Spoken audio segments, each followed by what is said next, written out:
सलामकुम भाई। तीन मेरिया बेटियां ने तो मैं एक मेरी बेटी बैठी सी ते एदा मियाँ मर गया 2 महीने हो गए ने ते मैं मेहनत करनी भांडे मारनी हाँ मेरे को नहीं मजदूरी की माड़ी जान है बुढ़ी बुढ़ी हो गई हाँ। मैं अपने कमा के बच्चों ने खवावां हड्डियां सेकनियां। अज वक्त नहीं भाई बाहर कड्ढन दा, अज वक्त को नहीं कोई लामा आवे गल नहीं मैं सुन सकदी। धी जवान है 5 बच्चे आ लैके बैठी है बंदा मर गया गा ते मेरी बंदा मजदूरी करदा है वो कदी दिहाड़ी लगदी कदी नहीं लगदी। खुदा को भी करो आ देखो मेरे हत्थां वाल मेरी सारी मेहरबानी मेरी मदद करना बड़ा देवेगा अल्लाह खुश होएगा। मेहरबानी करो मैं बुढ़ी जान आ अज वक्त नहीं बच्ची बाहर कड्ढना। मेरे 5 बच्चे आ बच्ची लैके बैठी मेरे बुए। खुदा को भी करो देखो मेरे हत्थां वाल मैं बड़ी माड़ी हाँ।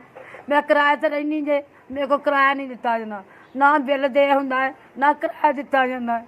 मैं बड़ी माड़ी जे मेरा खुदा को भी करो मेरी मदद करो अल्लाह तुहानू बड़ा देवेगा मेहरबानी तुहाडी बड़ा अल्लाह देवेगा। तुसीं मेरी खुदा को भी मेरी अस्सलामुअलैकुम भाई मैनू मदद मिली है 6000 भेजा है उनकी मेहरबानी बड़ा बड़ा शुक्रिया अदा कर रही हाँ। मिठे पानी पिया पिया कर सवेर का पियाउन दी हाँ पैसा कोई नहीं ना आटा ना दलिया ना कोई शै सी।